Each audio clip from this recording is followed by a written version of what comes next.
You're listening to the podcast for all of the news, notes, and breakdowns for your Ohio State Buckeyes. This is Sons of the Shoe with Nick Wilson and Spencer German. I don't know what happened to Jake. I have no idea what happened to Jake. I don't know if he's too deep in the bubbly, celebrating wherever he watched the game tonight. He hasn't answered my text. He hasn't answered my calls. But the show goes on because we have a national championship to talk about. We have a national championship to celebrate here on Sons of the Shoe. I wish I had a bottle of champagne to pop myself. What a night. What a night. I'm glad that we're doing the show under these circumstances rather than the alternative. Man, what a night it was for the Ohio State Buckeyes who take home the national championship by a final score tonight of 34-23. Notre Dame made it interesting at the end. We knew they weren't going to go down without a fight. That's the Marcus Freeman way. It's the way that he's led this team all year. It's been sort of their story that they're dogs. They fight to the end. There's no quitting them. They put up a valiant effort, but so many different things to break down from this one. And the fact that they come out on top, and we have a chance to talk about, again, a Buckeyes team that to me encapsulates what sports are truly all about. We love a good redemption story. We love a good comeback story in sports. The Buckeyes gave you that this season. They were the favorites from the beginning. They stumbled against Oregon, but you knew the season wasn't over with that game. It was a 1-point loss on the road to a really tough team that was the best team in the country for most of the season. And then you get to the Michigan game. And again, we have talked through that enough, what that game means, why there's a roadblock there for Ryan Day, why it's been just this bugaboo for him. And the team, they stumbled again in that game, 4 straight years. They can't run from that. But what they did do is use that as a source of motivation, and it was a wake-up call. And for them to turn that into now a run, a national championship run, that validates everything Ryan Day has accomplished to this point. That has, and again, he has accomplished a lot, despite the fact that we as fans were on his case for another loss to Michigan. And at that time, it was hard to envision this actually being a thing that they would pull off. I don't blame anybody because I was right there with you in believing that the season was over on that day, November 30th, almost 52 days ago now, because we're nearly at the stroke of midnight here.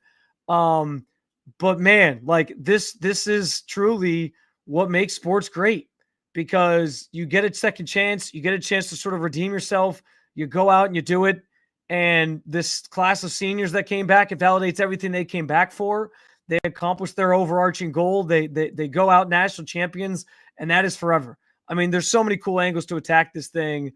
I think the natural starting place obviously is the Ryan Day part of this and what this means for him. Because again, 51 days ago, we talked about it on the pod this morning, like guy who was standing there despondent, asking his own players what happened during a skirmish on the field because Michigan was trying to plant the flag. And here he stands now, a national champion, accomplishing the thing that has eluded him since he took over the program for Urban Meyer. And he now matches Urban Meyer and Jim Tressel, those who came before him, in being a national championship coach, putting a new trophy in the trophy case out at the Woody in Columbus. This is the type of thing. There's great redemption stories in Hollywood. There's been great redemption stories in sports. I don't know if I've seen one like this that has happened this quickly, where he's risen from the depths of the misery and the hate and the everyone being over him. Like they were ready to run this man out of town with torches and pitchforks. And now all of a sudden he never has to buy a drink again in the state of Ohio. Listen, and I understand next year the Michigan game will come. We'll have conversations about Ryan Day has to finish the job this time and get that win. I get all that. But on a night like tonight, none of that matters. And that's the biggest thing for me. I brought up Michigan here at the start of the show, but like I'm not thinking about that game. I'm not going back and other than obviously talking about Ryan Day's progression to this point where now he's an Ohio State legend. Um, like I'm not thinking about that game in the least in terms of it having any bearing on my emotions as a fan, how I feel about this team and how I feel about the season. This Ohio State team is a national champion. That again, that goes down in the history books. When people go look up national champions in college football, Ohio State's there. People don't care so much about what they did against Michigan that season. It doesn't taint it. It doesn't ruin it. It's none of that. I mean, this is a special, special night for a special, special team. And to see them finish the job this way, truly one of the coolest and most enjoyable fan experiences that I personally have ever had, because I can't say enough about the run that this team went on. And it's been remarkable to watch every step of the way. I doubted them. I think a lot of people doubted them. I'll own that. For them to come out and respond this way, beyond my wildest dreams in terms of a team pulling off something special. I've loved every second of it. And it's incredible to be able to sort of have it culminate tonight and be able to talk about this together. Along with Ryan Day, though, we can't say enough either about this group of seniors that came back, the JT Tuimoloau's, the Jack Sawyers, the Travion Hendersons, obviously Quinshon Judkins transfers in, but like this group of guys that were sort of the foundation of your team this year, they didn't accomplish 2 of the 3 goals that they had. But when their backs were against the wall, they made sure to finish off the last of those things. And that's what makes it so special. You take a chance when you sign on to come back to Ohio State or come back to college just in general as a senior, and you had a chance to go to the NFL and be a perennial NFLer, get drafted, all those things, and forego that. There's no guarantee it turns out this way. This is professional, and if I say it's college, but professional in the sense that this is real sports. Like there are stakes, there are things that happen, there are injuries that play out. Seth McLaughlin, he transferred in thinking I got a shot at a title here, and he gets hurt. And Josh Simmons, same thing. Transfers in, gets hurt. There was no guarantee that this was going to end this way for these guys. They bet on it, they banked on it, and frankly, they made it happen. When the team's back was against the wall, they made it happen. And I feel so I'm happy for guys like Jack Sawyer, for JT, for some of the guys in the O-line that have been battered and bruised all season, and they found a way to overcome those injuries to get here. For Travion Henderson, for Emeka Ibuka, didn't even mention him yet. So many guys on this team, Denzel Burke, who forewent the draft, so many guys that came back to make this happen. And it's awesome to see it actually come to fruition. That's again, because there's no guarantees. This could have ended totally differently. They could have lost in the first round. One of these guys could have suffered a serious injury and cost themselves in the draft. Didn't matter to them. They took the chance. They got the job done. And that's what also makes this run so special from both me as a fan, you guys as fans, but for them as players and a team. I mean, what a night, what a moment, what a night. It's so awesome. And again, the only thing I care about right now is the fact that they're national champions. None of the other stuff that played out this season matters. It matters in the sense that it's part of the journey. And I'm curious because, Ryan Day keeps talking about now the story can be told, and they've kind of alluded to that. I want to hear more about the team meeting that took place after Michigan. I want to hear more about what was said. I want to know the intricate details of this, because this is the type of thing that you go buy the championship DVD. My parents used to do that back in the day for my teams. I have the Red Sox 2004 DVD set where they walk you through what happened and all that. You get some of those inside stories and things. Same exact thing here. I want all that from this team, because this is one of the most fascinating case studies, stories ever, in my opinion, from a sports standpoint. I get biased. I'm an Ohio State fan. Sure, you can call me biased if you want, but just what a moment and what a run for a team that seemed like they were down and out again just a little over 50 days ago. We do have to walk through, I think, this game on an individual and sort of not play by play, but a moment by moment pathway. And it starts with the fact that Notre Dame comes out and punches you in the mouth opening drive of the game. Ohio State deferred the coin toss. I thought it was a good move because I was like, they talk about winning that middle eight. And I was like, that gives you a great chance to potentially win that middle eight. If you come out and we get the ball second half, we're going to go down and score. So that to me, I thought was a good decision. But then that first drive from Notre Dame happens. And I'm like, oh no. They took nearly 10 minutes off the clock. This was the exact disastrous scenario that I talked about with Jake on the show we did this morning before the game, where I said, if they muck this game up and if they drag Ohio State into the mud and get them to play a style that they don't want to play, the same style they played against Michigan, they're going to be in some trouble. And so that opening drive, I was like, this isn't good. Ohio State answers. I was a little more calm. They get the 3 and out, get the ball back, go down and score again. And I started to feel relieved because what I thought was going to happen was kind of coming to fruition. This offense was going to find its stride. They were going to get moving.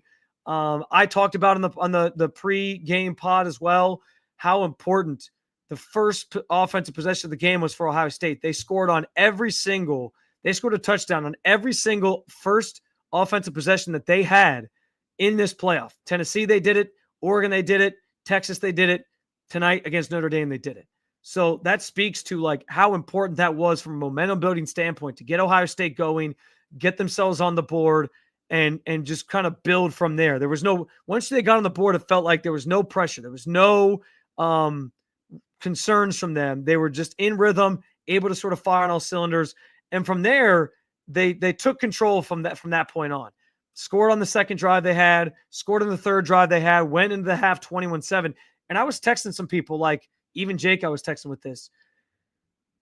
When they were up, when it went to the half, if you had told me that Ohio State only had 3 possessions in the first half, I would have probably said, oh shit, like this is probably a tight game. Like it's probably like 14-14 or maybe like 14-10 or something like that. Like I would have been convinced that it was like a 1-score game. Both teams had put up some points and it was like a dogfight of a game that I was worried about getting into with Notre Dame. And instead it was 21-7 because the defense had gotten their stops. Notre Dame shot themselves in the foot a little bit and Ohio State just scored.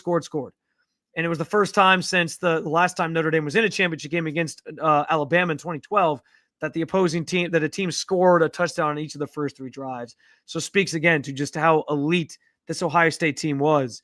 And then you come out in the second half and they kept piling on. And I said when it got to 31-7, I was like, that's game, because Notre Dame was not built to come back from 3 touchdowns down in a game or more.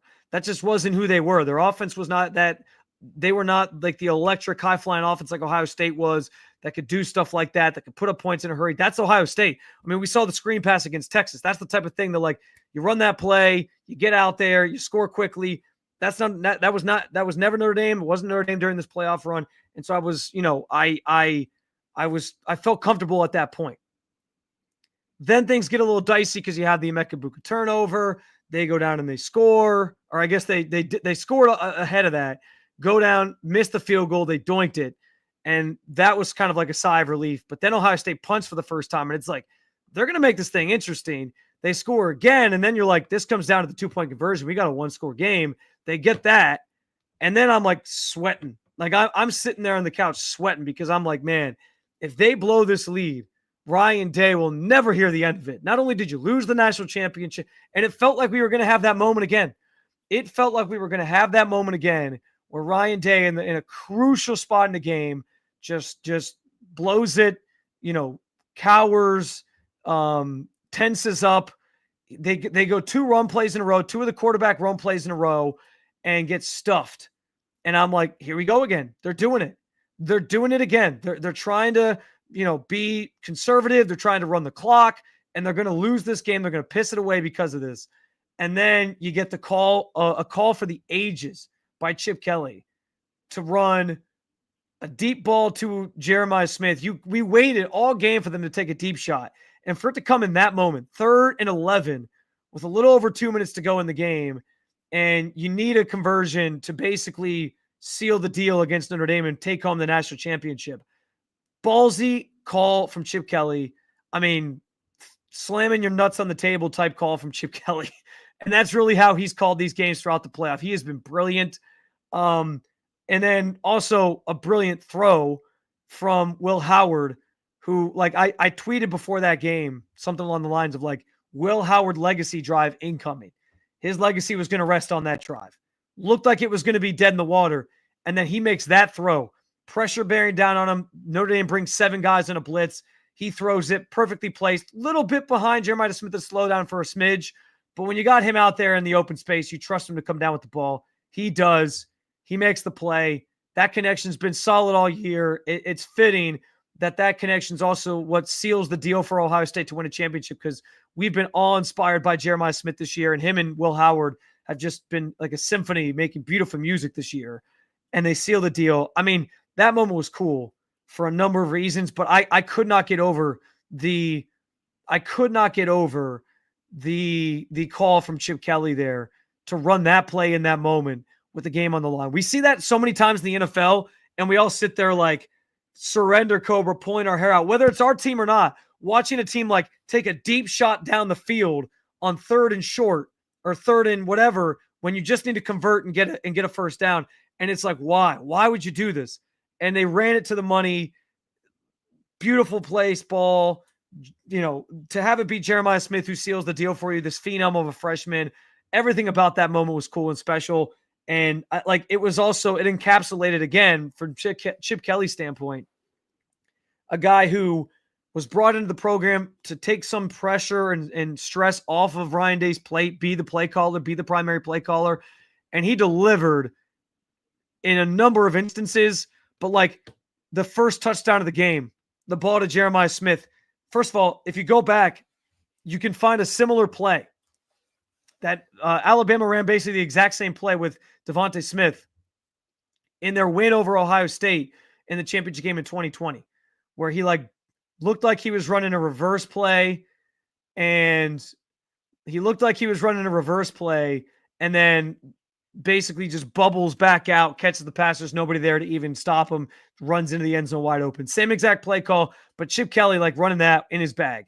Chip Kelly running the 3rd and 11 deep shot to Jeremiah Smith in his bag. Guy's been amazing this year. He worked wonders for this team and this offense. I mean, it's just another person that you feel good for from this run and from this team and from this moment. I can't say enough about that sort of sealing the deal and that play. The relief that I felt. I can imagine the relief that Ryan Day and this team felt to finish the job. And I do think it speaks to Notre Dame deserves a lot of credit because and this is why, if you want to go back in the archives and freezing cold takes me, you can. After the Michigan game, post-game show we did, I was right there with everybody else saying Ryan Day needs to go. And I think that next week we did an episode where I said, Marcus Freeman, that's the guy I want to be the next head coach of the Ohio State Buckeyes. I think Marcus Freeman has built a great program there with Notre Dame. He's getting in the mix on a lot of these top recruits now. And that team is tough as hell. I mean, they battled, man, down 31-7. What do you do? They just stuck with it. They made it interesting at the end. I felt like Ohio State still kept them at an arm's length. And that's what Ohio State kind of does to teams because they're that good. And, it was still a comfortable sort of position to be in. And you didn't really feel like Ohio State was really in danger until they maybe got that 2-play conversion and then ran 2 run plays on the next series. And you thought oh no, here we go. But other than that, you still felt like Ohio State was going to finish the job, and they did. But I got a lot of respect for Notre Dame. I got a lot of respect for Marcus Freeman. And, if one day Ohio State gets to cross paths with him as a head coach, sign me up for it. I'm at this point, obviously I'm good with Ryan Day, which is a, walk back for me and a walk back for a lot of people. But man, just such a cool, it was a cool game all around. You had the matchup with a former Ohio State player against his former team. And, I think they put up a good fight. And, they made it interesting at the end, which I think deserves a lot of respect. But I didn't even talk about Will Howard much, but I think we need to touch on that too, because, it goes beyond the throw he made. That was the drive that seals the deal per se and sort of defines his legacy at Ohio State as a championship quarterback who comes in through the transfer portal. But I mean, this year, and I've been as critical of him as anybody. I think, it's funny. Corey here, who jumped in on the comment section. Glad you can make it on the pod tonight, man. Thank you for stopping by. Corey and I have gone back and forth about Will Howard so many times this season. And it's funny because Corey initially, I called out Will Howard after a game early in the season where I said, there's just something missing from his game. And Corey was like, are you nuts? He called me on my shit. He was like, are you nuts? He played a great game today. What else did you want to see? And then throughout the season, I kind of tried to explain to him, this is what it was. This is what I think is missing. And then we'd see it in moments where that thing was missing. And Corey started to come to my side. He was like, I see what you're saying. I see what you're saying. But, and listen, the Michigan game, all-time bad. The moment at the end of the Oregon game, the first time around, yeah, I get it. He flubbed. And there were some other moments throughout the season where it was is this guy really that good? His brilliance, though, in the playoff was on full display. He did himself a lot of favors with his draft stock. He obviously helped carry this team. And I sat here tonight sort of wondering to myself, does this team do this with Kyle McCord? There's a fair case to be made because Kyle McCord went to Syracuse and he balled out this year. Maybe he could have pulled it off too. But the payoff of going and getting Will Howard in the transfer portal, not recommitting to Kyle McCord because you thought you needed better, it was there tonight. You saw a brilliant quarterback. He wins the MVP of the game on the offensive side of the ball, or most outstanding player of the game on the offensive side of the ball. He was phenomenal. At one point, he was 14 of 14 passing. He could not miss. I get it. He had a lot of talent around him, but let's call a spade here. I got to give him credit where it's due. Do I think Will Howard is going to go on to be some great NFL quarterback? No. I'm going to put that on the record now. And there was a lot of, I'm going to say this. I was getting some texts from people, Browns fans, who were saying Will Howard is a perfect Cleveland Brown quarterback. I don't know if I'm drafting him and feeling good about him being my starting quarterback necessarily at the NFL level. I think there's still a lot of stuff he's going to have to sort of gain at the next level, and he's going to have to develop. That's any quarterback, but I think for him too, there's still several steps he needs to take to show me that he can be a viable NFL starter. So I'm not there with him, but when the Buckeyes needed him most in this level of the sport, in college football, when they needed him most on this stage and in this season, he rose to the occasion, and he had some absolutely brilliant moments throughout this college football playoff. The throw to Emeka Egbuka against Oregon, some throws tonight that were really good. I kept thinking, if they cannot turn this ball over, they cannot turn this ball over tonight. That's the one way you get Notre Dame back in the game. Notice the one time they did turn it over, Notre Dame got back in the game, but Will, in a pressure-packed situation, he protected the football. He put it where it needed to be a lot of the time. He threw some really pinpoint balls in spots. It helps when you have the talent you do. It helps when you have Jeremiah Smith down there that you can chuck the ball up to, and Emeka Egbuka, and just weapons all over the damn field. But listen, he impressed me. He made some statements throughout this playoff. He made some statements tonight, and listen, I think the world of Kyle McCord. I think we all have to at this point. We all have to kind of concede that this move worked. For the doubts we had about him, for whether or not we thought he could actually pull it off, he was brilliant when they needed him the most. And the move to acquire him in the transfer portal paid off in spades, obviously. Same can be said about a guy like Quinshon Judkins, by the way. 3 touchdowns tonight. And I tweeted this during the game too. For Browns fans out there, and I guess Chiefs fans, if you're a Chiefs fan, Quinshon Judkins has a little Kareem Hunt in him. He is a physical guy. He loves to throw blocks. He runs he will run through you. He's relentless. It's crazy. So I like Quinshon Judkins, and he's a guy that I grew to love more and more as the season went on. The entire culmination of this roster came together and they pulled it off in incredible fashion. There's so many other areas I think I need to address. It's crazy. Caleb Downs transferring in, he was brilliant this entire playoff run. He made some nice plays tonight. The fact that Ohio State, and here's the thing, they're going to lose a lot of players. We know this about this team. But going into the next year, Ohio State can say, I think without a doubt, that they have the number one offensive and number one defensive players in college football on their roster next season with Caleb Downs and Jeremiah Smith, assuming they both stay, which I do think is going to happen. I don't think they're going to leave a team that just won the national championship, even with some turnover and some change coming. But those two guys, best in their respective side of the ball, going into the next season, that's a pretty good starting place for any team.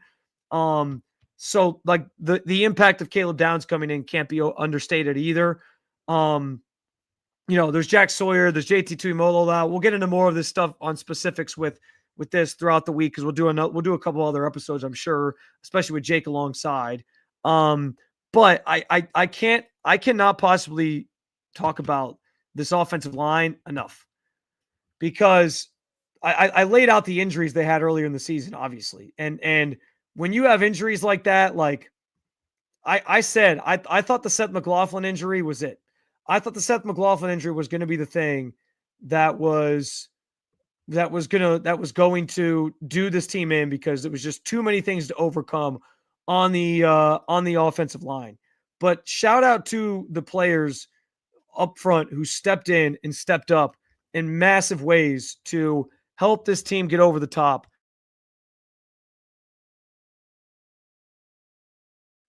Austin Siereveld, like these dudes were phenomenal when they needed to be.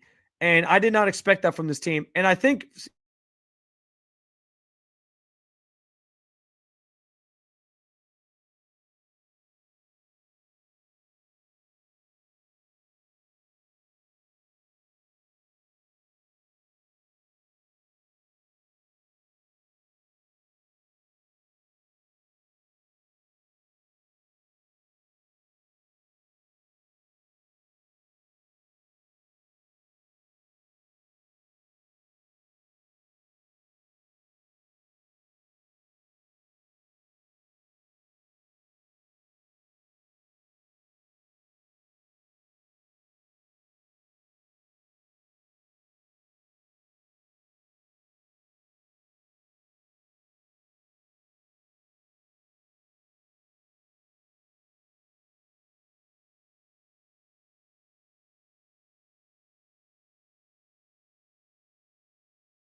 I wasn't sure if I lost you guys for a second there. For whatever reason, my internet connection is being weird. But what I was going to say was I want to do my like it, love it, leave it before I get out of here at some point. And I'm just going to tell you right now, my like it 100% is going to be Donovan Jackson because Donovan Jackson did something that a lot of players wouldn't. He was unselfish in being willing to move from left guard to left tackle and essentially, take one for the team and play a role that he was kind of uncomfortable in. And he did a damn good job. I mean, like early on, it might have taken some time for him to kind of get used to it. After Simmons got hurt, it was like he was filling in. There was some growing pains. He was kind of learning the ropes and filling it out as he went. But dude played phenomenal in the biggest games of the season, most notably in this college football playoff. So much so that I saw some of like the NFL draft expert people basically asking if Donovan Jackson could be a tackle at the next level. Like he played himself into being considered like maybe a guy that could play tackle in the NFL level, and maybe a guy that could be a swing player or do multiple things for you in the pros. That's pretty damn phenomenal for a player to do that in like what? Obviously the 4 games, the playoffs, like 6 or 7 games before that, like played like 11 games of the position, and people believe that he could maybe do that at the next level already. Like just incredible what he was able to do. That type of selfishness speaks to, I think, this team as a whole and the unselfishness and the love that they all felt for each other. But I'm blown away by how well he played doing something that he wasn't really comfortable with. And I'm blown away by this offensive line because how many games do we sit there and watch this team and see them not be able to run the football, see them not be able to do much of anything and get much of a push up front and just get blown up at the line of scrimmage. And they, Ryan Day gets so caught up about being like the tougher team. There was moments in this playoff where that offensive line looked like the tougher group. They were running the football well. They were getting guys outside. I get it. Like you got the athletes that if you get them outside and all that, like it makes a huge difference. But like they were able to run between the tackles a little bit too. And it was because those guys up front were just phenomenal. So that group deserves a shout out because they rallied in a major way to help deliver a championship for this team, for a part of the team that we thought was a weakness. It kind of became a strength during this run, which is absolutely insane. But yeah, man, like just what a special run There's so many different other, aspects to this whole thing, and the run itself, what the Buckeyes are able to accomplish this season. I get that they're going to fall short of some of the major goals, but and this is maybe the good place before we get to my like it, love it, leave it. This might be the best place to sort of put a bow on this entire conversation for the night, because I like, there are people who would call in a 92 through the fan. There are people who, I've talked to Buckeyes fans who believe that the Michigan game is the end all be all. And I don't want the college football playoff and the 12-team format and all these things to diminish what the Buckeyes did, or to diminish that game in any way, shape, or form. But like, I think that game can still be what we make it. But I'm glad this happened, because it could have happened a couple years ago in 2020 with the Georgia game where you fall short. And I think they would have boat raced TCU the same way Georgia boat raced TCU. And I'm glad it happened, and I'm glad it happened this way. Like, for Ohio State to have to go through the teams they went through to get here, I'm glad they did this, because as much as the Michigan game this year was a reality check for Ohio State, I think this moment is a reality check for the fan base. There is something about this, and I get it, but we got to be able to get past thinking that the season ends on November 30th, no matter what. No. I mean, this team just went on a phenomenal, memorable, something we'll never forget as fans of this team, run to a national championship. I'm not thinking a second about if that game tarnished it, or, feeling sorry about it, or like, I don't care what Michigan fans have to say. You're national champions. Like, that trumps everything else that happened for the rest of the season. No matter how you got there, what it took to get there, you got there. And no other team in the country can say that about the 2024 season except you. So that lives on in infamy. That's the most important thing. Again, the Michigan game can and should still mean something, but it doesn't have to be the only thing anymore. Championships, and Ohio State plays for championships. That's the main goal. And Ohio State pulled that off. And I also think, too, there's two other things that I think people are doing, because the Michigan thing is going to get thrown in our faces, and I'm just going to laugh them off. National champions. Just point to your finger. National champions. You got the ring. But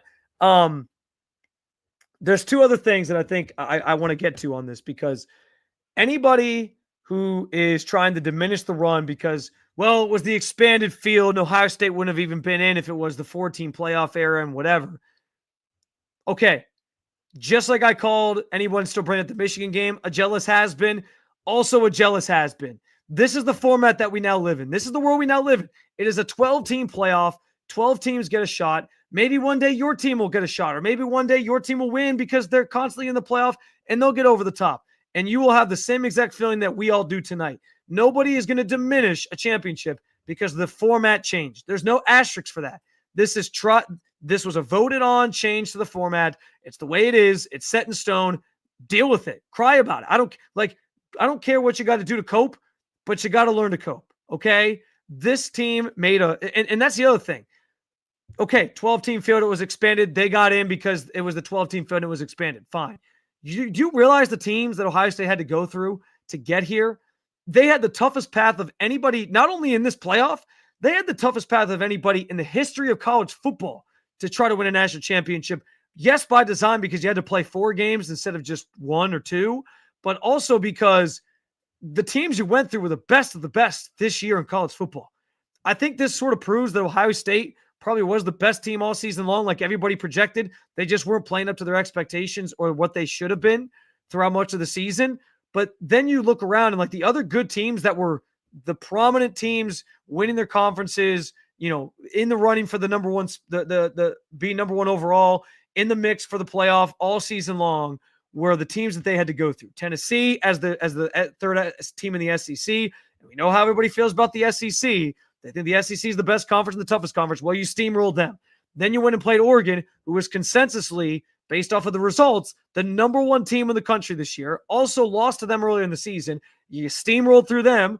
Then you beat a tough Texas team that finished as the regular season champs in the SEC, and obviously lost to Georgia in the SEC championship game. And those teams were probably pretty close. But again, a tough SEC, with tough teams that come out of it. You beat them in a close one, and then you beat the independent Notre Dame that, like they lost to NIU.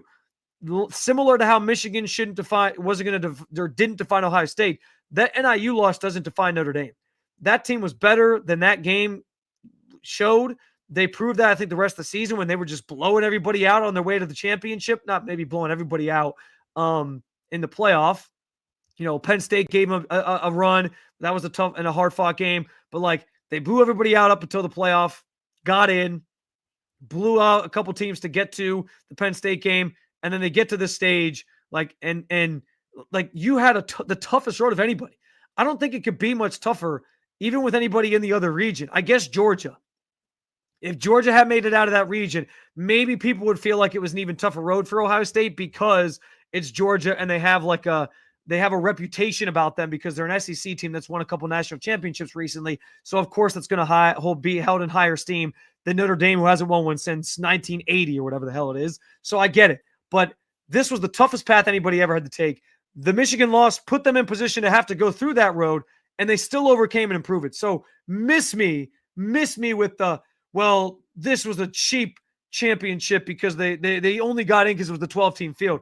Yeah, they had to play a lot more teams and a lot better teams to get to a championship than any team's ever had to play before to get to a championship. So miss me with that. And the other thing you can miss me with, by the way, and I was arguing with people about this on Twitter during the game. I don't want to hear a damn thing anymore about I saw RG3 tweeted this. Kick rocks, RG3. Kick rocks. He tweeted something about moral of the story, pay $20 million for your roster and you too can win a championship. Shut the hell up. If that's you, miss me with that too, because we all know that Alabama was paying for players the years they were winning national championships. We all know every team that won a national championship in the previous era was paying their players under the table secretly with some sort of benefits or real cash that was being exchanged or whatever it might be. And that was happening behind closed doors. Now that it's public, this is now the argument that people are going to go to. You never heard this once when Nick Saban was on his tear of championship runs with Alabama. Not once did you hear anybody say, well, he bought his championships. No, I don't. It's not. Now that it's public, everyone wants to use that as the crutch for why it cheapens or lessens a team making a run. And I'm sorry, Ohio State used $20 million to, yes, bring in some transfer portal guys. Will Howard, Caleb Downs. We know the names. Quinshon Judkins, Seth McLaughlin. But they also used that $20 million to retain guys who were homegrown players. And that's what makes this run even more special for this Ohio State team, because this is a team that it might be the last of a dying breed. It's a mix of guys that were homegrown talents that came to Ohio State from the beginning, and you basically sort of built around and decided to come back for this journey and for this run. And then on top of that, you blend in the transfer portal guys that you brought in. It wasn't just go out and it's like in the NFL, free agency exists. You go pay some players to come on your team, and hopefully they get you over the top to win a Super Bowl. It's no different. And again, it's not really different from the previous era where guys are getting paid too. It's just that now you know these things and you see these things. By the way, Oregon spent more money on the roster. Texas spent more money on the roster. They didn't get to this stage, did they? So if that's your stance, because you're trying to lessen Ohio State winning and you're just trying to be a hater and all these different things, and you have either one of those takes, I don't want to hear it. No, doesn't lessen anything. They're national champions. Last time I checked, every team is paying to try to win a title. Every team that doesn't have the resources Ohio State has is trying to get to a point where they have the resources that Ohio State has. So sorry that's not your team and you're jealous, I guess. I don't know what to tell you. Somebody was tweeting me well, now they're just the Yankees and the Dodgers and the whatevers of like baseball. Okay, so what? Every team can go out and spend more money if they have the ability to spend more money. Is it totally fair? Is there going to be at some point, I think, a cap to this where you're not going to be able to just spend drunken sailors on everything and everybody? I think we're probably going to get a point where that happens. Yes. But to throw back in any of our faces as Ohio State fans, this idea that, well, you guys bought your championship. What the hell do you think was happening before? All these championships are bought at every sport, at every level. There's money involved that is leading to these teams buying their championships. Some teams have more resources than other. That's not necessarily always fair. I agree, but that's the way it is. So you're not going to I am not hurt by you saying that. It makes no sense. A championship is a championship. Sorry that you're jealous that Ohio State has them. So I has the resources to do something like this. I don't know what to tell you other than that. Those are two things I will not stand for. On top of people still trying to dwell on the Michigan game. Any Michigan fans out there who are going to try to jump in my mentions and be like, oh, well, we beat them. Fine. If you want to you want to do the whole transitive property thing and be like, well, technically Michigan's national champs again because Michigan beat Ohio State during the regular season. Cool. Say that if you want, but the record books are forever going to show who the real national champions are. And that's all I really care about. That's all any of us really care about, or what we should care about. Anybody who's still crying about the Michigan game, sorry. You can kick rocks too, but I digress. That was my rant for the night. I'm not trying to get too angry here because it's a happy, exciting thing, and it's a fun night all around. Let's do like it, love it, leave it to get us out of here. We'll start with the negative because again, tonight is a night to celebrate. I will leave. What am I going to leave? I haven't even really thought about this. I've been so excited. I haven't thought about any single thing at this point that I want to leave behind. Whew. I guess I will leave the Emeka Ibuka fumble that made this a little more interesting than it probably should have been because that raised my anxiety to another level and then I was stress eating again. So I'll leave that. I guess that's the easy route to take. I will as I said, Donovan Jackson all the way back to, playing left tackle, shifting out to left tackle after the Josh Simmons injury and doing something very unselfish for the sake of the team and being able to go out and win a national championship from that spot at left tackle position he wasn't naturally playing. There's a lot of credit for that. I said that was going to be my like it. I'm sticking to it. And my love it. Completing the full redemption story and arc. Ryan Day, I can say at the end of this episode, I love you. And I'm sorry for all the things I said about you. I tried to slow play the fire Ryan Day thing for years. I tried to tell myself, don't do it, Spencer. He's a good coach. He'll get this thing figured out. And then after the Oregon loss, I couldn't do it anymore. And I had to sort of point to the record and say, he doesn't beat the top teams. That's a problem. And then he lost to Michigan again. And I was right there with many of you saying, time to fire him. I got to own it when I have the bad takes. He proved a lot of people wrong, myself included. He deserves every ounce of respect and love and adoration that he's going to get. And I got to say, there's so many people I'm happy for on this team in general. Jack Sawyer, Will Howard, Jack Sawyer, and the group of the players that came back, JT Tuimoloau, Emeka Ibuka. I'm so thrilled for that group that they got the job done. They accomplished the thing that they wanted to accomplish. I'm just happy in general as an Ohio State fan, but I don't know if I'm more excited or happy for anybody the way I am for Ryan Day, because the stuff he had to go through after the Michigan game. Listen, saying he deserved to get fired is one thing. The death threats, having to get extra security at his house, that's something I can't imagine anybody having to go through. I can't imagine going through that, and it's one of the wildest sort of the fastest redemption stories I think I've ever seen in sports. And the fact that he was able to pull this off, you can't help but not feel good for him, especially because of what you hear about him. I mean, guys in this program talk about what a genuine person he is. He really cares about his players. He goes to bat for them. I think largely he's done things the right way. And so I wanted him to get to this point. I always have wanted him to get to this point. I just thought I thought they had reached the point of no return after the Michigan game.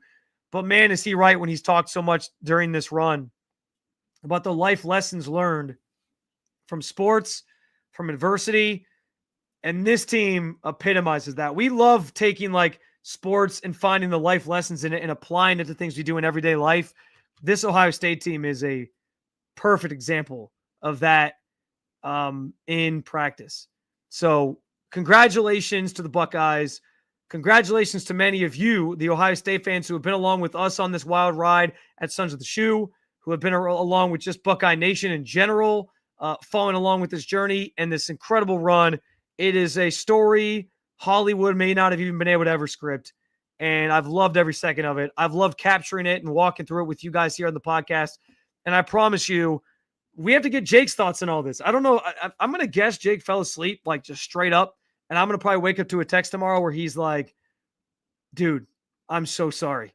I hope it's not anything serious like an emergency. I hope it's just he fell asleep. But we got to get Jake's thoughts on all these different things. So we'll do another episode, a follow-up episode for sure, with Jake sort of being able to chime in on things. We'll talk about this game ad nauseum even more and break even more things down on an individual level. I think we do have to talk about whether or not the college football playoff worked and got the sort of accomplished result that we were looking for. So we can get into that as well. And of course, we'll start looking ahead to next year and what this Ohio State team kind of looks like moving forward into 2025 with a new quarterback and all that. But that's not for tonight, because tonight we celebrate a national championship.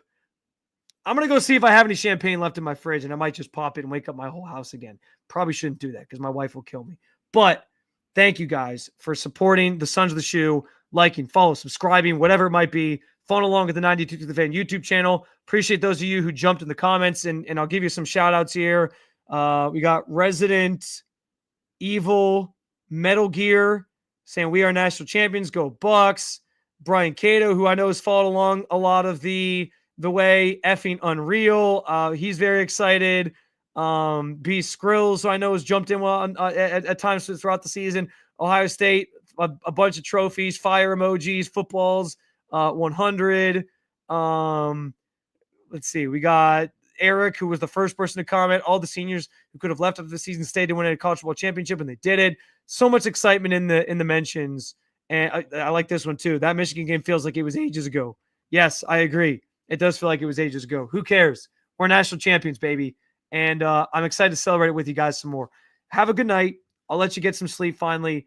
And we will talk to you guys here down the pike. Maybe tomorrow. We might do a pod episode tomorrow. Maybe tomorrow. Maybe Tuesday. Or tomorrow is Tuesday. Maybe Wednesday. I want to shoot for tomorrow because I want to get Jake in on this and have him and hear from him. But thank you guys as always. Have a good night. As always, go Bucks.